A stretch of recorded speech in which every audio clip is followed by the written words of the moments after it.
Hi friends, स्वागत है आपका मेरे चैनल पे। तो आज मैं फिर लेके आया हूँ एजुकेशन से रिलेटेड और कुछ रोजगार से संबंधित जानकारियाँ आपके लिए। तो आप मेरे साथ बने रहिएगा। तो बिना किसी देरी के शुरू करते हैं। तो फ्रेंड्स, जो पहली न्यूज़ है वो एजुकेशन से रिलेटेड है। वो है टॉप 100 में उत्तराखंड का एक भी कॉलेज नहीं है। तो ये हमारे उत्तराखंड, हमारे राज्य के लिए एक बहुत ही अलार्म बजाने वाली घंटी है कि हमारे कल जैसे आपने देखा होगा उत्तर के हमारे जो MHRD मिनिस्टर थे उन्होंने इंडिया के बेस्ट रैंकिंग वाले यूनिवर्सिटीज़ कॉलेजेस के नाम डिक्लेयर किए थे, लेकिन उसमें से केवल एक उत्तराखंड का कॉलेज है और यूनिवर्सिटी है, वो मैं आपको बताऊंगा। तो मेरे साथ आप बने रहिएगा।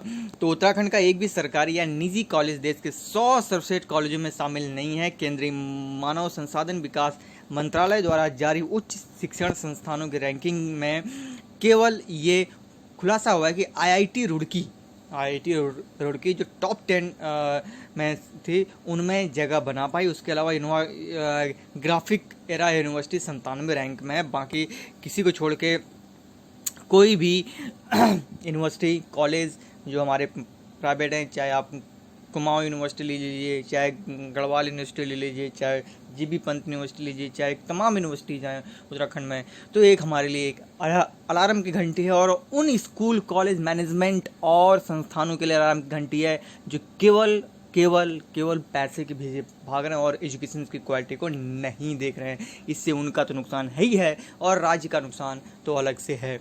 तो आई होप कि ये वीडियो संदेश उन तक पहुँचे और वो शिक्षा के संबंध में कुछ करें।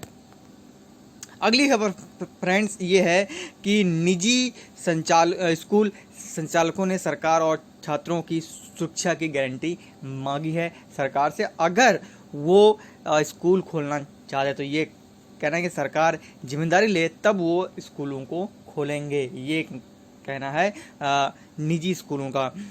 जैसे कि आपको पता है कि इस समय ग्रीष्मकाल की छुट्टियां चल रही हैं, लेकिन जहां तक अप्रॉक्सीमेटली कहा गया था कि 15 जुलाई से स्कूल खुलेंगे, लेकिन उसके बाद ये आई थिंक, जहां तक मेरे अगर if I am not wrong, ये चीज़ टाल दी गई है। अगर अगस्त के आसपास या फिर आपको 15 अगस्त के बाद स्कूल खुलने को मिलेंगे।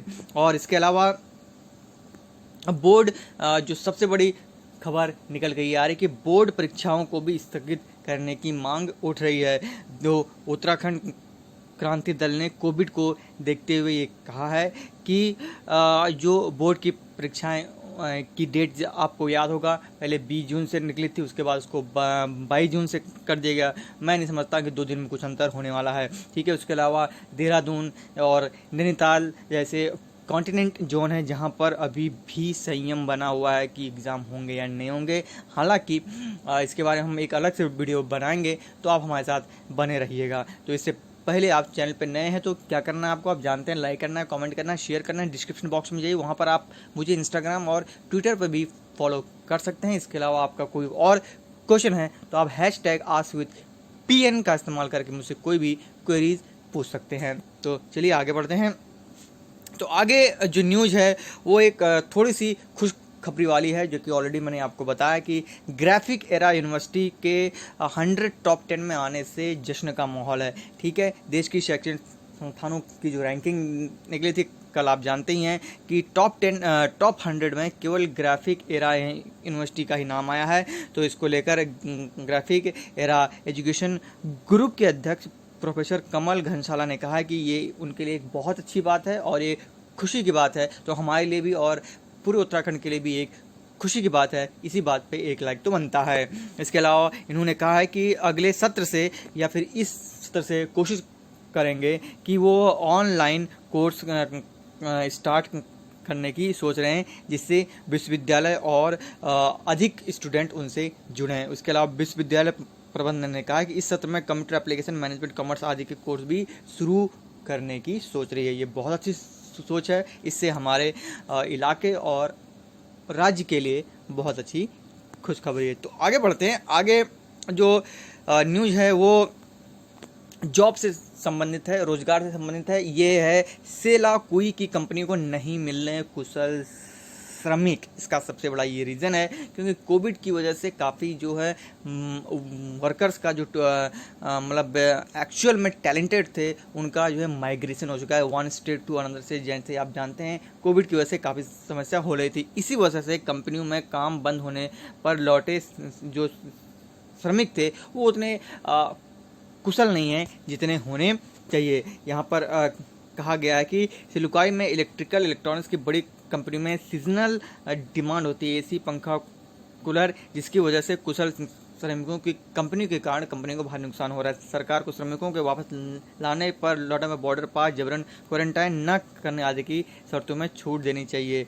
अब भाई साहब अगर इस तरह से हो जाएगा तब तो फिर कोविड के केस और तरीके से बढ़ जाएंगे। तो ये चीज़ सरकार और कंपनी को मिलकर इसका समाधान साथ में निकालना चाहिए। जैसे कंपनियों ने जो डिमांड रखी है कि कंपनियों में डिमांड के बावजूद उनकी सप्लाई है वो नहीं हो पा रही है। लॉकडाउन में छूट मिलने पर लोग जो अपने घर लौट गए थे और कंपनी अभी भी 20 से 25% तक या 30% तक का ही उद्योग कर पा रही है। अगली खबर जो है प्रदेश की बहुत अच्छी खबर है और हमारे लिए कि जो नई भर्तियां जो यूके SSC ने की थी उस पर कोई रोक नहीं है। ये कह रहा है कि हमारे माननीय मुख्यमंत्री जी का कि प्रदेश में नई भर्तियों पर नहीं लगेगी रोक, ठीक है। और इसके लिए उसके अलावा जो नया एप्लीकेशंस वगैरह आएंगी या नई जो एम्प्लॉयमेंट आएंगी उनके लिए जो है ये चीज़ें अभी नहीं लागू हैं, क्योंकि इससे पहले कल ही न्यूज आई थी कि सरकार ने खर्चों में कटौती करने के लिए नई भर्तियों को या रोक दिया है या अस्थायी भर्तियों को रोक दिया है। लेकिन सरकार ने ये स्पष्ट कर दिया है कि नई भर्ती को लेकर स्थिति स्पष्ट हो गई है कि इस पर रोक नहीं लगेगी यार। तो ये बहुत अच्छी खबर है। अगर अच्छी खबर लगी हो तो यार एक लाइक के बटन को दबा दो। भावनाओं में महत्व हो, अधिक के लिए कमेंट सेक्शन में जाओ, आपके क्वेश्चन मेरे जवाब। तो कैसा लगा वीडियो, लाइक करो, कमेंट करो, शेयर करो। ऐसे ही मैं रोजगार और शिक्षा से संबंधित खबरें लाता रहता हूँ।